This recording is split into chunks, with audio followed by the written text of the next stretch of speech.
What's up everybody, I'm Seth Fowler and today I'm counting down my top 5 favorite sneaker pickups of spring 2020. Now I realized back in April I did a video that was pretty similar to this. It was like my top 5 favorite sneaker pickups of the year so far, but I've picked up so many shoes since then I felt like this should be more of a quarterly type of thing. And to be honest, I'm looking at the sneakers on the ground right now and I've got to say I really like all 5 of them, obviously because they're in my top 5, but some of these are real heat. But before we jump into that, I want to give a huge thank you to the sponsor of today's video, Sneakerfleet. Sneakerfleet is an awesome store in New York City owned by my friend Joe that I used to go to all the time when I lived in New York, and then I go to every so often whenever I can make it up to New York. Obviously, it's been a couple months because of this lockdown, but I love the store, I love Joe, and unfortunately last weekend they actually got looted. The good news is no one got injured, but it definitely sucks to see one of your favorite businesses get destroyed. But the reason they're sponsoring today's video is because they've started doing mystery boxes, or I guess, in my case, mystery bags. The content of the mystery boxes are all worth more than their retail price, so no matter what, even if you don't hit the big hits, you still get something that's worth more than you paid for it. But let's open up my mystery box or mystery bag, see what I got, and see what you can expect in your bag. So, first things first, we have got a, oh nice, Antisocial Social Club t-shirt. This is a white t-shirt. It comes with the Antisocial Social Club logo on the back. I almost called it the heel. That's ridiculous. I've reviewed too many sneakers. But you've got these really nice flowers. I believe they're cherry blossoms. This could be the Antisocial Social Club cherry blossom shirt. I'm not too familiar with the brand, so I don't know the names of all the shirts. But this is a really nice looking shirt. I dig it. Next up, we've got another Antisocial Social Club shirt. This is the Playboy Remix black tee. Never actually seen this shirt either. Let's pull it out. We've got the Antisocial Social Club logo on the front with the little bunny right there, and then the same thing on the back. But the best part is that some of these mystery boxes actually come with golden tickets, which Joe sent me a bunch of, and I wish I could redeem them because the prizes on these are insane. We've got the Nike SB Chunky Dunkies on one, we've got a Supreme Bandana Box logo hoodie on another one, and then we've got the biggest prize of them all, a pair of Nike Air Yeezy Red Octobers, which is like a $9,000 pair of shoes. They actually sent me a list of all the golden tickets included in this month's mystery box. It says 6 pairs of Yeezys, 5 different box logos, 6 Jordan sneakers, 5 designer shirts, and a pair of Nike Air Yeezy 2s. The Sneakerfleet mystery boxes are very limited and available right now for $129.99, and of course I've left a link to them in the top of the description. Thanks again to Sneakerfleet for sponsoring today's video. Now let's jump into the sneakers. So starting things off with an honorable mention, you know I had to bring it up because it's one of my videos, the We Are Underdogs Seth Fowler Origins, which to be fair, I didn't pick up this month or even last month. I've actually had this pair for probably about 2 months at this point.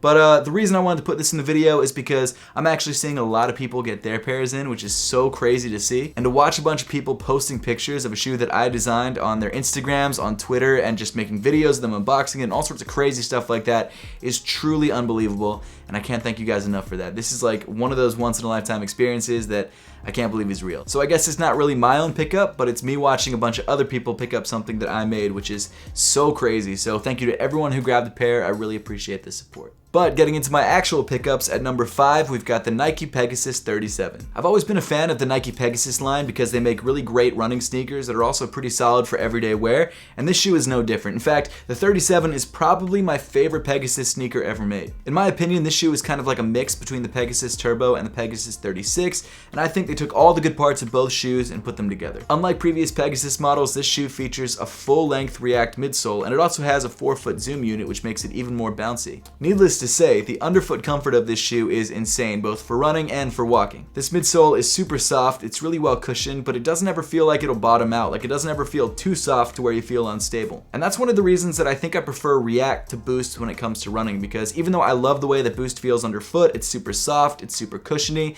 over time it starts to get a little bit mushy, and I've never had that problem with React. Other than the midsole, you've also got this really great textile upper, which is super lightweight, but still really holds your foot in place, which I like. This colorway comes in this really cool sort of black to blue fade, which I really like, and it's also accented by this bright green neon swoosh, which is, I guess, also echoed on the outsole. Like I said, I love this shoe. It's a good looking sneaker, it's insanely comfortable, and it's great for running, and also just wearing around the house. After that, at number 4, we've got a classic with the Air Jordan 4 Breads. This is the 2019 release. I don't know why I didn't pick it up last year when I had the chance to grab it for retail.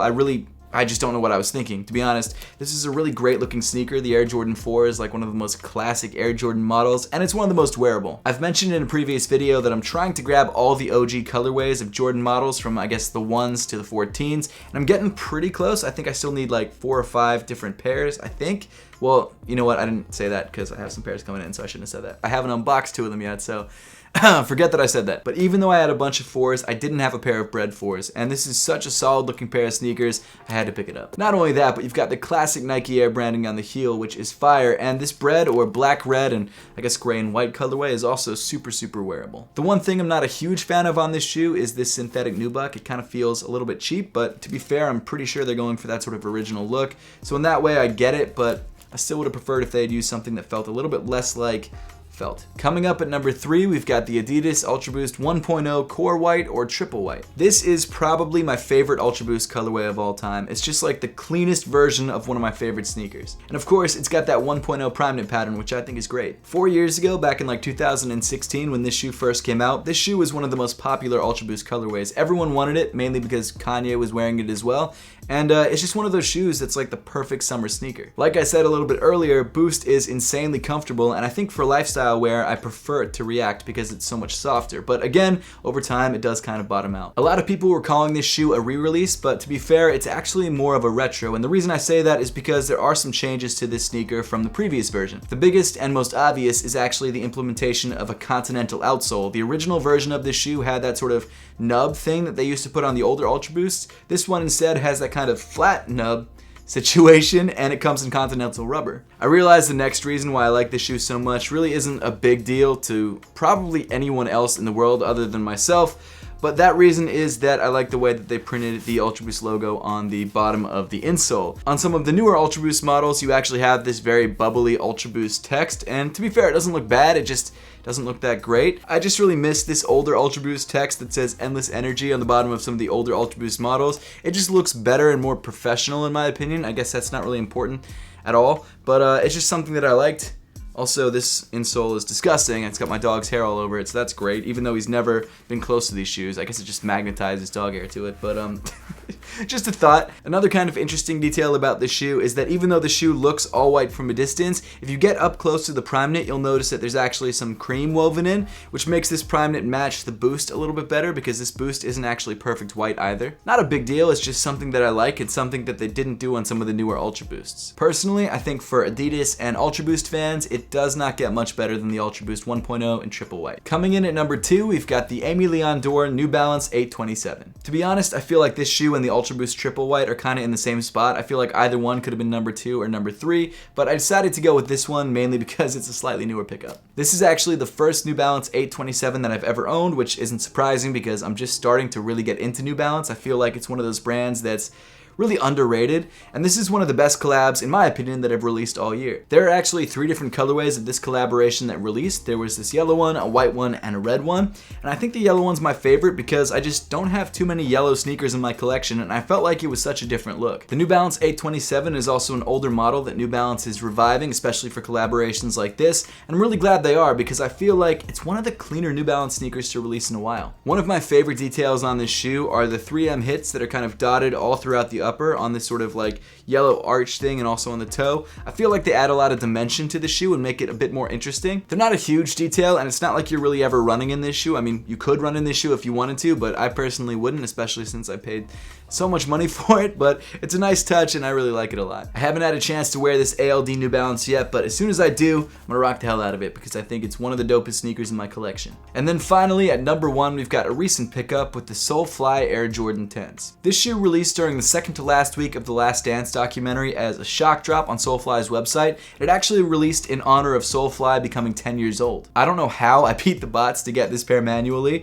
I think it had a lot to do with the J23 app. Shout out to the J23 app for the notification, but this shoe is one of the cleanest sneakers in my collection, and it reminds me so much of the Linen 10s, but it's like a more premium version of the Linen 10s, and that's why I like it so much. This entire sneaker is covered in premium feeling light tan and brown suede, and it just feels so nice to the touch, and it feels great on foot too. I mean, it's an Air Jordan 10, it's a very comfortable sneaker. In addition to the premium material makeup on the outside of the shoe, you've also got some really nice details on the inside of the shoe, like this really soft light tan leather and this tag that says 10 and 20, which stands for the 10 years old that Soulfly is now at I guess I should have phrased that differently. And then also 20 because it's 2020. You've also got this really cool sock liner with the Soulfly patch stitched into the heel. And then on the bottom of the sneaker, you've actually got this really cool semi-translucent outsole, which you can see through to some newspaper underneath. But my personal favorite part of the sneaker is actually the heel, where you've got this really cool teal Soulfly logo stitched into the left shoe and then a regular Jumpman stitched into the right shoe. It's such a nice sneaker, and I can't believe I was actually able to get this shoe manually, and I think that's why this shoe is so high on the list.